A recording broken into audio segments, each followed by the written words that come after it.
Welcome back viewers.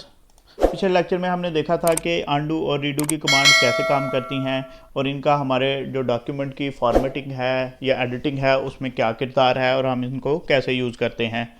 आज का जो हमारा टॉपिक है ये भी बहुत अहम है, सिलेक्टिंग टेक्स्ट, कि आप अपने टेक्स्ट को कैसे सेलेक्ट करते हुए अपने डॉक्यूमेंट की फॉर्मेटिंग कर सकते हैं। तो ये बुनियादी जुज़्व है इसका, माइक्रोसॉफ्ट वर्ड का। ये बहुत ज़्यादा इस्तेमाल में आने वाली चीज़ है ये हिस्सा जो है। तो इसकी मदद से हम आप जो स्पेसिफिक सिलेक्टेड हिस्सा होता है उसकी फॉर्मेटिंग कर सकते हैं, उसको कट कॉपी या पेस्ट किसी दूसरे जगह पे कर सकते हैं, उस पर मुख्तलिफ काम अप्लाई कर सकते हैं आप बगैर किसी बाकी हिस्से को मुतासर किए हुए। Bye selecting specific text you can change the size. वही सेम चीज़ कि जो आपका सिलेक्टेड टेक्स्ट है, आप अगर उस पर कोई भी फॉर्मेटिंग मिसाल के तौर पे उसका साइज़ बड़ा छोटा करना चाहें तो वो उसी मखसूस हिस्से का होगा जिसको आपने सेलेक्ट किया हुआ है। तो सिलेक्टिंग का जो फंक्शन है ये बहुत ही यूज़फुल है हमारे लिए। तो इसके बहुत सारे तरीके जो है वो मेथड मौजूद हैं टेक्स्ट सेलेक्ट करने के, उनमें से हम कुछ देखेंगे। आपने जो आपको सबसे ज़्यादा कन्वीनियंट, सबसे ज़्यादा आसान और यूज़फुल मुफीद लगेगा उस मखसूस फॉर्मेटिंग के लिए हमने वो यूज़ करना है। कीबोर्ड शॉर्टकट भी इसके लिए हैं जिसके ज़रिए हम टेक्स्ट को सिलेक्ट कर सकते हैं, वो भी यूज़ होते हैं, हम उनके बारे में भी देखेंगे। और कैसे हम माउस के ज़रिए भी सिलेक्ट कर सकते हैं अपने टेक्स्ट को, तो वो भी देखेंगे। तो इसमें एक ये हिंट भी है कि अगर आपने एक टेक्स्ट को सिलेक्ट किया हुआ है, कोई भी मखसूस हिस्से को सिलेक्ट किया हुआ है, उस सिलेक्शन के दौरान ही अगर आप कीबोर्ड से कुछ टाइप करना शुरू कर देंगे तो वो क्या करेगा, जो सिलेक्टेड हिस्सा है उसको रिमूव कर देगा, ख़त्म कर देगा, तो उसकी जगह आपके टेक्स्ट को रिप्लेस कर देगा। जैसे मिसाल के तौर पे ये मैंने एक पैराग्राफ इसको सिलेक्ट किया हुआ है, अगर मैं कीबोर्ड से टाइप करना शुरू करूँगा तो आप देखेंगे आपने उसकी जगह वो उसको ओवरराइट करना शुरू कर दिया है, उसको डिलीट कर दिया है। तो आप इसके बाद हम देखेंगे ये तो हमारे पास ये है सिलेक्टिंग टेक्स्ट लाइंस, के हम लाइंस के थ्रू या लाइंस को कैसे सिलेक्ट कर सकते हैं। तो अगर आपको याद हो तो हमने पॉइंटर्स के बारे में पढ़ा था कि ये जो आई बीम है, जब हम इसको लेफ़्ट इंडेंट की तरफ लेके जाते हैं, बिल्कुल जो आपका डॉक्यूमेंट के लेफ़्ट पे स्टार्ट पे लेके जाते हैं, तो ये एक एरो की शक्ल इख्तियार कर लेता है जिसका झुकाव जो है वो राइट को होता है। तो आप अगर जब ये एरो की शक्ल इख्तियार कर लेगा तो आप उस लाइन के सामने ही इस कर्सर को, आपके जो एरो है इसको एक बार अपने माउस को लेफ़्ट क्लिक करेंगे तो वो क्या करेगा, आपकी लाइन को सिलेक्ट कर देगा। तो ऐसे ही अगर आपने इसी लाइन को सिलेक्ट करने के साथ साथ इस पूरे पैराग्राफ को भी सिलेक्ट करना है, इस ये लाइन जिस पैराग्राफ का हिस्सा है, तो आप डबल क्लिक करेंगे तो वो आपका पूरा पैराग्राफ सिलेक्ट कर देगा। तो लाइन को हम ऐसे सिलेक्ट कर सकते हैं। तो उसके बाद आ जाता है selecting specific area. If the text is near the left margin it may be easier to start by selecting the last letter of the desired text. तो अगर तो आपका लेफ्ट मार्जिन के नज़दीक है आपका जो टेक्स्ट है, तो जिसको आप सेलेक्ट करना मकसूद है, तो वो ज़्यादा आसानी से डिज़ायर लेटर को सेलेक्ट कर लेगा। अच्छा जी, वो कह रहे हैं जी प्लेस द आई बीम, के आपका जो ये जो आई बीम है, ये जो ये जो पॉइंटर है, आप जहाँ भी इसको रख के आपने जिस हिस्से को सिलेक्ट करना है, जिस वर्ड जिस लेटर को सिलेक्ट करना है, आप उसके लेफ़्ट साइड पे कर्सर रखेंगे। और आप अगर आपने तो कीबोर्ड से इसकी सिलेक्शन करनी है तो आप क्या करेंगे, आप शिफ्ट के बटन को प्रेस करेंगे और साथ ये जो आपकी एरो कीज़ हैं अपना कीबोर्ड के ऊपर, अगर आप राइट करेंगे उसको, राइट वाली एरो की दबाते जाएंगे तो वो एक एक करैक्टर आगे को उसको सेलेक्ट करता जाएगा। तो ऐसे ही अगर आप उसको लेफ़्ट वाले हिस्से को, जहां आपका ये आई बीम मौजूद है, इसके लेफ़्ट वाले हिस्से को सिलेक्ट करना चाहते हैं तो अगेन होल्डिंग शिफ्ट की आप लेफ़्ट एरो की दबाते जाएंगे तो वो लेफ़्ट वाले हिस्से को सिलेक्ट करना शुरू कर देगा।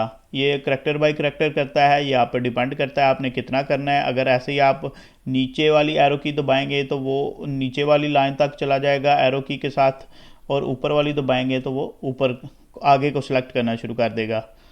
तो अगर आपने इसको अनसेलेक्ट करना है कुछ हिस्से को, तो शिफ्ट की आपकी वही मौजूद है, उसको प्रेस करते हुए अगर आप बैक जाएंगे वापस, पहले अगर हमने ये लेफ़्ट वाला हिस्सा सेलेक्ट करना था तो हमने लेफ़्ट एरो की के साथ आगे गए थे। तो अगर हमने इसको अनसेलेक्ट करना है, किसी मखसूस कुछ दो चार वर्ड्स को हमने पीछे तक लेके आना है सिलेक्शन अपनी को, तो हम क्या उसकी अपोजिट एरो की यूज़ करेंगे। तो इसके अलावा ड्रैग आप क्लिक करें और माउस बटन को होल्ड करते हुए अगर आप उसको ड्रैग करेंगे तब भी ये सिलेक्ट कर लेगा। ये कैसे काम करता है, लेट्स सपोज हमने यहाँ से लेके बाकी इस लाइन को सेलेक्ट करना है। तो यहाँ हम क्लिक करेंगे, एक बार क्लिक करने के बाद जो हमारा माउस का लेफ़्ट बटन है उसको दबा के रखेंगे और उसको ड्रैग करते चलेंगे आगे को, माउस को जो है वो आगे को लेते जाएंगे। तो ये आपका डिज़ायर हिस्सा जो है वो सिलेक्ट हो गया, ये आपका स्पेसिफिक जो हिस्सा था वो सिलेक्ट हो गया। इसके अलावा आपके पास है जी सेलेक्टिंग टेक्स्ट एंटायर डॉक्यूमेंट। तो अगर आपने एंटायर डॉक्यूमेंट की सिलेक्शन करनी है तो ये बहुत ही आसान है। आपका जो कीबोर्ड शॉर्टकट की है वो कंट्रोल ए है। अगर आप कंट्रोल ए प्रेस करेंगे तो आपके पूरे के पूरे डॉक्यूमेंट्स को सिलेक्ट कर देगा। तो इसके अलावा हमारे पास रिबन में होम का ये जो फॉर्मेटिंग एरिया है, इसके अंदर ये अगर आप देखेंगे तो राइट साइड कॉर्नर पे एडिटिंग का एक हिस्सा मौजूद है। इसमें जो सबसे नीचे वाला ये सिलेक्ट पे अगर आप क्लिक करेंगे तो वो सिलेक्ट ऑल का ऑप्शन है, इस पर क्लिक करेंगे तो आपके एंटायर डॉक्यूमेंट को सिलेक्ट कर देगा। तो ऐसे ही अगर आपने इसको डीसेलेक्ट करना है, अनसेलेक्ट करना है, तो क्या करेंगे आप, कोई भी आपका ये जो डॉक्यूमेंट के अंदर खाली हिस्सा या अनसेलेक्ट हिस्सा है उस पर आप क्लिक करेंगे तो ये इसको अनसेलेक्ट कर देगा। इसके बाद है जी मेकिंग मल्टीपल सिलेक्शंस, कि आप एक ही डॉक्यूमेंट में एक ही टेक्स्ट के अंदर जो है वो मुख्तलिफ उसके डॉक्यूमेंट्स के या उस टेक्स्ट के मुख्तलिफ हिस्सों को कैसे सेलेक्ट कर सकते हैं एक बगैर एक तसलसल के।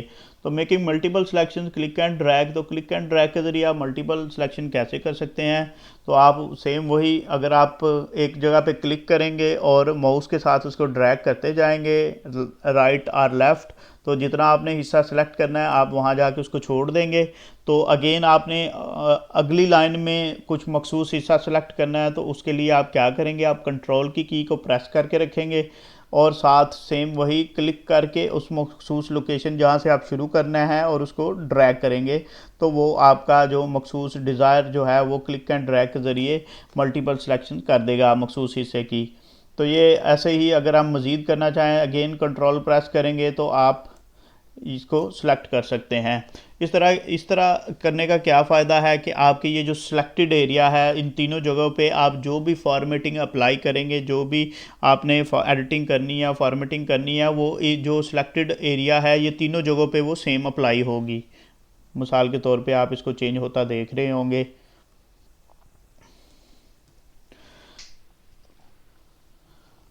तो इसके बाद है जी making multiple selection, find and replace dialog box से। और find and replace dialog box जो है इसके ज़रिए हम मल्टीपल सिलेक्शन कैसे कर सकते हैं। सबसे पहले तो इसका आसान तरीका जो है वो कंट्रोल F है, कीबोर्ड से प्रेस करेंगे कंट्रोल F तो आपके पास ये डायलॉग बॉक्स ओपन हो जाएगा फाइंड एंड रिप्लेस का।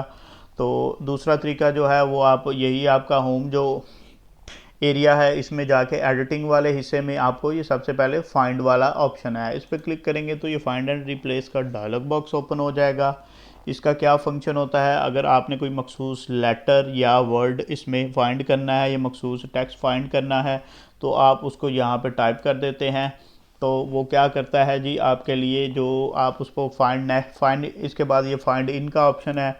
फाइंड के आपने ये जो आपने हिस्सा टाइप किया है, ये वर्ड या लेटर टाइप किया है, आप इसको कौन से हिस्से में फाइंड करना चाहते हैं। मेन डॉक्यूमेंट का मतलब ये जो आपका डॉक्यूमेंट ओपन है, ये जो सामने फाइल खुली हुई है, ये जो हिस्सा होता है रूलर के अंदर वाला जहाँ हम लिखते हैं, ये मेन डॉक्यूमेंट है।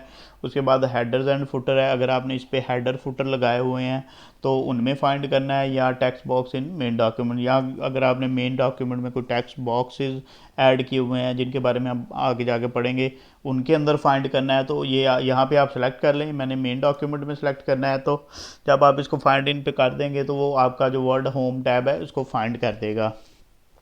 अब इसका फ़ायदा क्या है, लेट्स सपोज मेरे पास ये जो डॉक्यूमेंट है ये समझ लेके अगर 141 पेजेस का है तो मेरे लिए ये आसान नहीं है कि मैं हर पेज पे मैनुअली जाऊं और उसको चेक करूं कि होम का वर्ड जो है इस पेज पे है या नहीं। ये मेरे लिए बहुत ज़्यादा सरदर्द का बायस भी होगा और टाइम भी बहुत ज़्यादा लेगा। तो उसके लिए सबसे जो मोस्ट अप्रोप्रिएट जो है वो फंक्शन है वो फाइंड एंड रिप्लेस का है। अगर आप इसको फाइंड इसमें लिख के आप इसको फाइंड नेक्स्ट करेंगे तो वो आपका जो अगला वर्ड जो है वो उसको सेलेक्ट करता जाएगा, जिधर जिधर भी आपका होम मौजूद होगा आप उसको सेलेक्ट कर सकते हैं।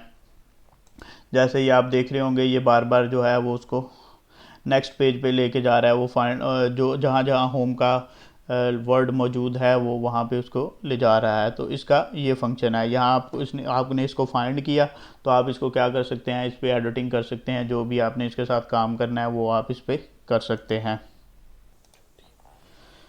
अच्छा जी, इसके अलावा हमारे पास एक और ऑप्शन मौजूद है टेक्स्ट को सिलेक्ट करने का, जिसका यहाँ पे जिक्र नहीं है।